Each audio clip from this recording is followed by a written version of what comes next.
Assalamualaikum warahmatullahi wabarakatuh. Bismillahirrahmanirrahim. Huwallazi anzalas sakinata fi qulubil mu'minin. Asyhadu an la ilaha illallah wahdahu la syarikalah. Al-Malikul Haqqul Mubin. Muhammadur Rasulullah Shadiqul Wa'dil Amin. Allahumma salli wa sallim wa barik ala Sayyidina Muhammadin wa ala alihi wa ashabihi ajma'in. La hawla wa la quwata illa billahil aliyyil azim. Amma ba'du, hadirinul hadirat jamaah Masjid Al-Maghfirah rahimakumullah. Alhamdulillah, pada malam hari ini kita bersama-sama masih diberikan nikmat oleh Allah Subhanahu wa taala untuk bersama-sama beribadah di masjid yang kita cintai ini, di mana pada malam hari ini adalah malam ganjil pada 10 hari yang terakhir. Mudah-mudahan bertepatan dengan ibadah kita ini terjadi malam Lailatul Qadar. Amin Allahumma amin.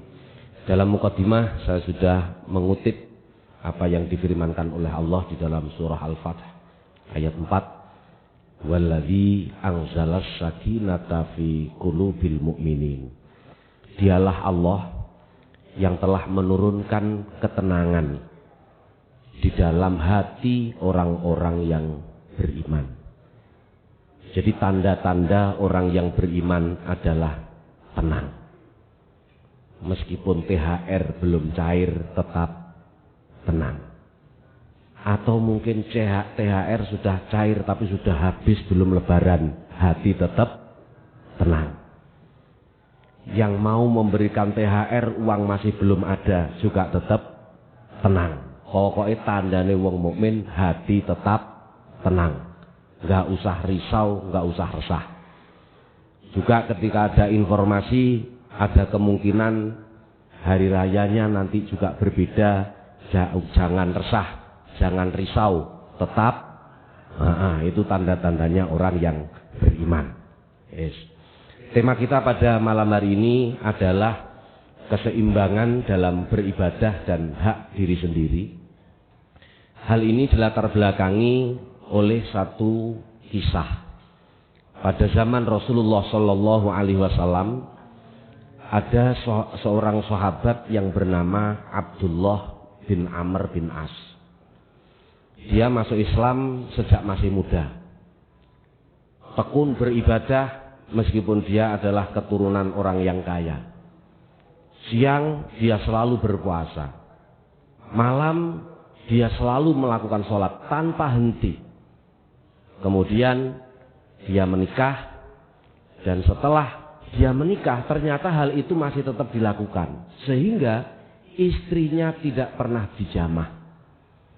Kemudian sang istri melaporkan hal itu ke mertuanya, yaitu Amr bin As. Wahai mertua, suami saya ini tidak pernah menyentuh saya. Karena setiap hari, pada siang hari dia selalu berpuasa, dan pada malam hari dia selalu melakukan sholat malam tanpa henti dan tanpa putus. Mendengar berita itu, kemudian Amr bin As datang kepada Rasulullah Shallallahu Alaihi Wasallam, menyampaikan apa yang disampaikan oleh istrinya Abdullah bin Amr. Setelah itu Rasulullah memanggil Abdullah bin Amr. Dalam sebuah hadis yang rata-rata hadis ini diriwayatkan oleh ulama-ulama perawi hadis, terutama Imam Al-Bukhari dan Imam Muslim.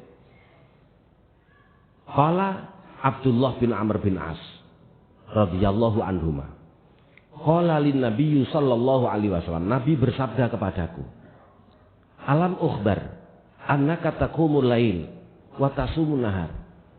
Hai Abdullah bin Amr, aku telah mendengar bahwa kamu selalu melakukan sholat malam dan kamu selalu berpuasa di siang hari. Apakah benar hal itu?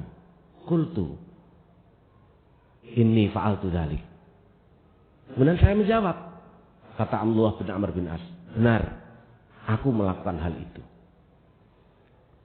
Faqala Nabi sallallahu alaihi wasallam, kemudian Nabi sallallahu alaihi wasallam bersabda, "In fa'alta dzalik hajamat ainuka wa nafahat nafsuka."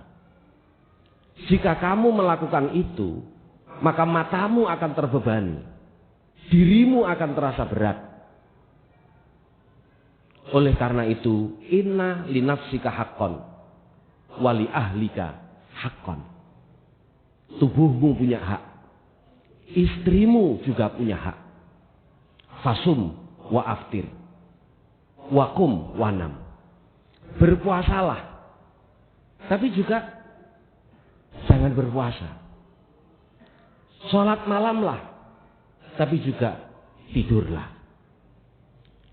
Para ulama ahli hadis menyatakan bahwa hadis ini adalah merupakan hadis yang memiliki kandungan bahwa seseorang tidak boleh memaksa dirinya melampaui dari apa yang dimampuinya, sehingga ada hak-hak lain dan kewajiban-kewajiban lain yang kemudian menjadi terlantar karenanya.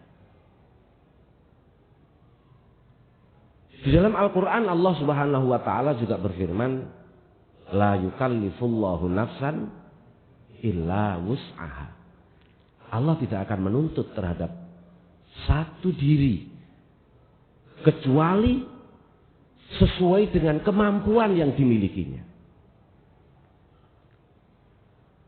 Tetapi perlu kita tahu bahwa hadis dan ayat ini adalah ketika seseorang melakukan ibadah tapi kemudian dia memberatkan dirinya atau bahkan memberatkan terhadap orang lain, maka di situ ada satu pelanggaran meskipun kelihatannya dia melakukan ibadah.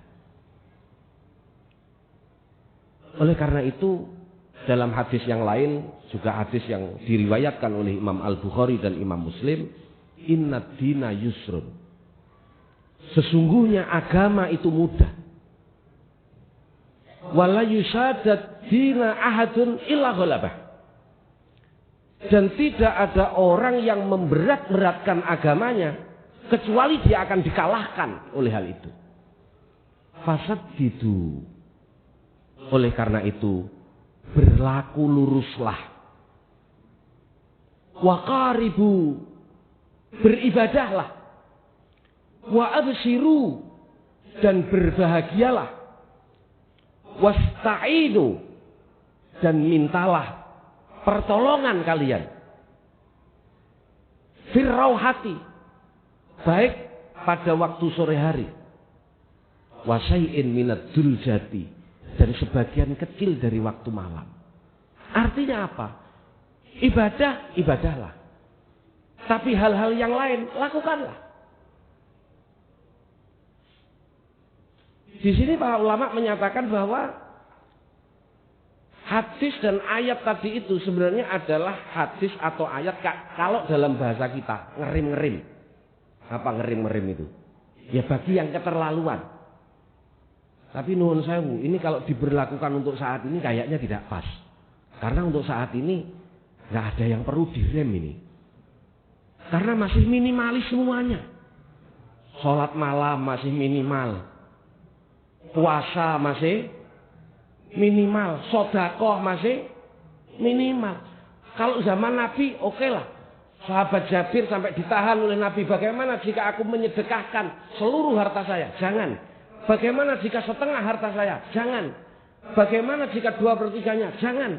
Bagaimana jika sepertiga? Sepertiga itu sudah banyak. Yang kemudian ini dijadikan acuan untuk keabsahan wasiat. Tidak boleh melebihi dari 1/3. Sahabat-sahabat layak, mereka perlu untuk direm sama Nabi. Karena kalau tidak direm, keterlaluan melakukan ibadahnya. Nah, kalau kita wong tidak direm saja tidak keterlaluan sama sekali. Ini kalau direm wah tambah nemen malahan, kan begitu kan? Akhirnya ada. Sebenarnya tadi dari rumah niatnya di sini itu datang, saya mau ke masjid. Semoga saya malam ini menjumpai malam Lailatul Qadar. Saya mau sekalian ikut taraweh, nanti lanjut tadarus, bahkan sahur di masjid. Mendengar ceramah ini batal. Langsung habis taraweh pulang. karena nggak boleh memaksakan diri, katanya begitu. Ini artinya kalau secara normal untuk saat ini mungkin tidak bisa diberlakukan kepada kita secara umum, tetapi bisa diberlakukan kepada orang-orang yang memiliki keterbatasan tertentu. Contoh dalam hal sholat, misalkan merasa sakit ketika digunakan berdiri atau ketika digunakan duduk, jangan memaksakan diri. Meskipun imamnya sudah mulai, kalau memang merasa tidak kuat, istirahat, tidak apa-apa. Tapi sekali lagi, ini hanya berlaku bagi orang-orang yang sudah kepayahan, bagi orang-orang yang sudah merasakan masyakoh. Kalau kondisi normal sama sekali tidak berlaku. Sekali lagi catatannya, yang saya terangkan ini hanya berlaku bagi orang-orang khusus. Untuk orang-orang umum ceramah saya tidak berlaku. Paham? Terima kasih. Mudah-mudahan apa yang saya sampaikan bisa memberikan manfaat bagi kita semuanya. Kurang lebihnya mohon maaf. Wallaahu minkum. Wassalamualaikum warahmatullahi wabarakatuh.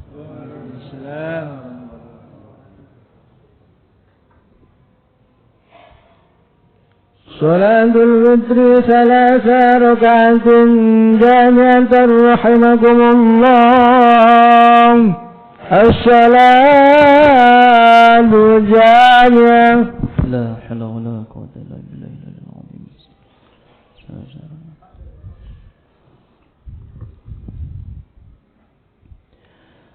الله أكبر.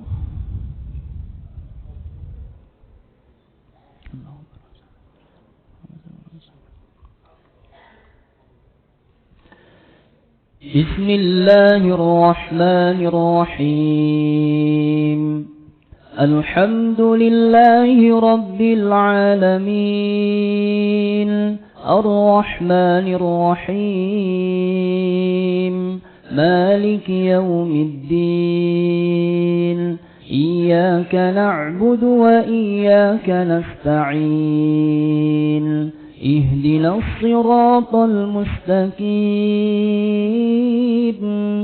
صراط الذين أنعمت عليهم غير المغضوب عليهم ولا الضالين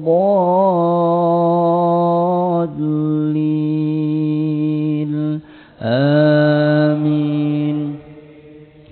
بسم الله الرحمن الرحيم.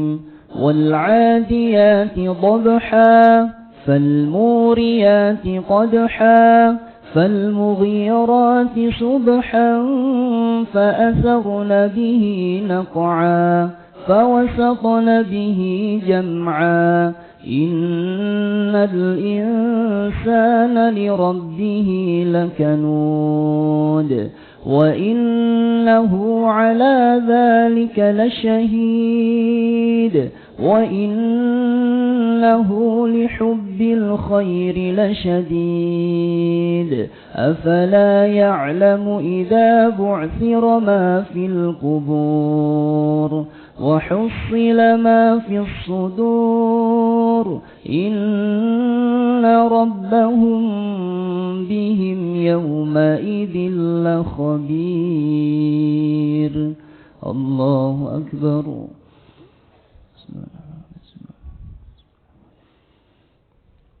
سمع الله لمن حمده.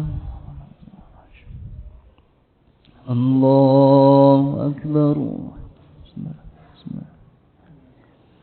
الله أكبر. الله أكبر.